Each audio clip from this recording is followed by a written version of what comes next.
as a payment, he got flour, and this he took back to Stockholm and started baking bread in Stockholm.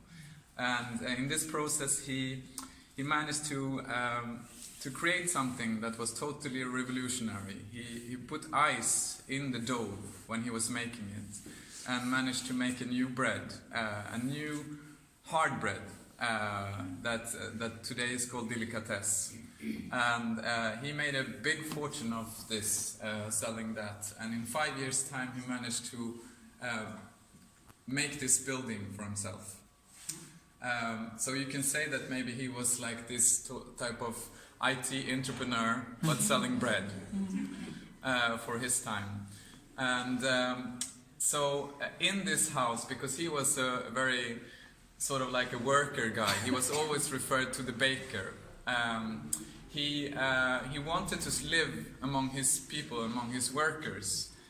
So this is why this building is very special, because it's not in Östermalm or other part of the town.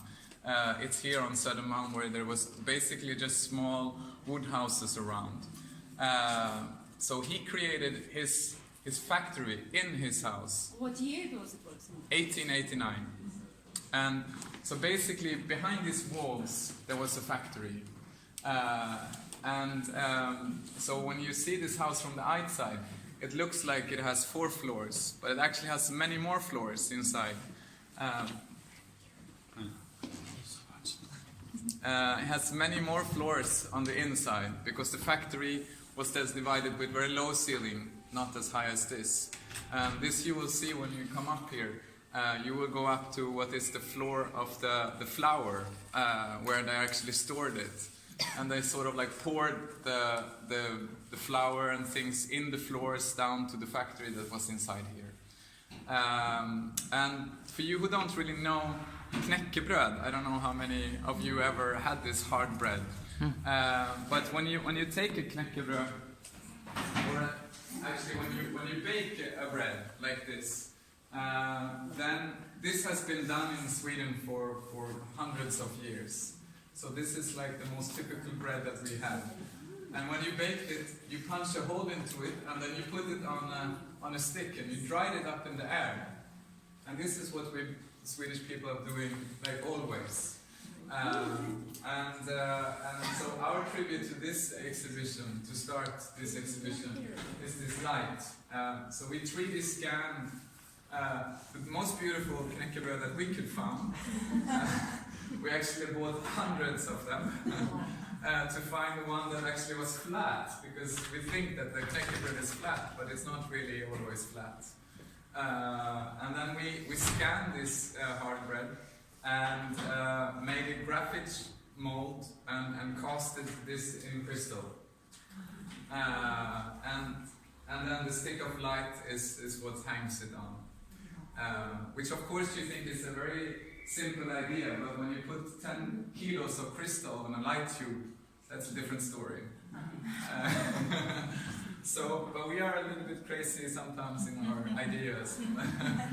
But for this exhibition, we've done 12 new projects that you will see upstairs. And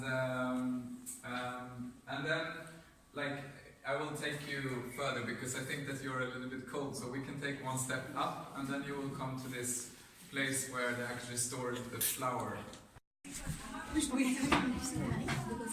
Elle est en haut, oui. Ah, ok, ouais, je dois lui donner un truc, c'est pour ça. Ouais, non, non, toujours. Ok, super. Oui, normalement, ok.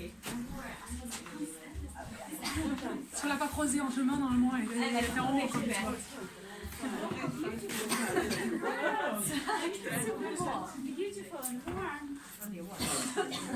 You're in Sweden. Exactly. That's true. That's very. I was like, why is it only women today? It's at the time, maybe 11. Is that a good time? If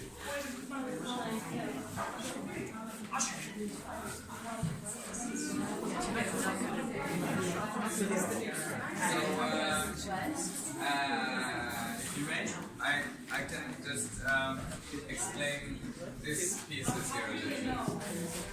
And when starting, I can see it. And the guys that it's Tresekel, it's a company in Sweden, are very refined woodworkers that have done it for us. And they said that it's probably the most complicated table they've ever done. Because to fit this star together in massive wood and let it go through the tabletop is quite an intarsia. That probably, I mean, if you go back to the 18th century, people had this had the time to do this. Lobbing out of the glass is just flowing out of the floor up to this part. And what can I tell more? You're like, what is this? It's like, what is this? But for us, it's a stool, of course. But it was really when Emma started to draw on these pieces, I didn't really understand what she was doing, and then she told me this story that when she was a kid, she was coming here because she's been living here in this house, her father has been living in this house, and then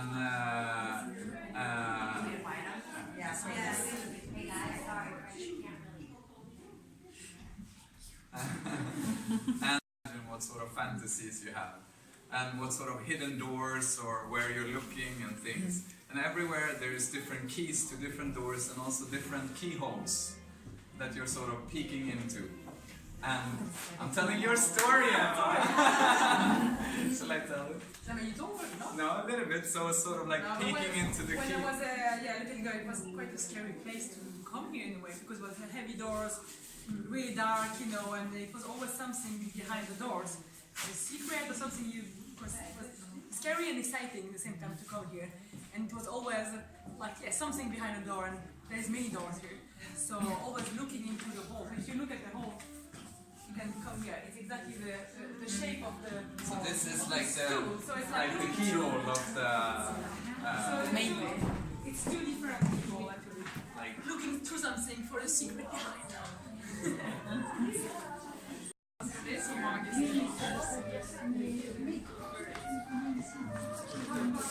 Parce que je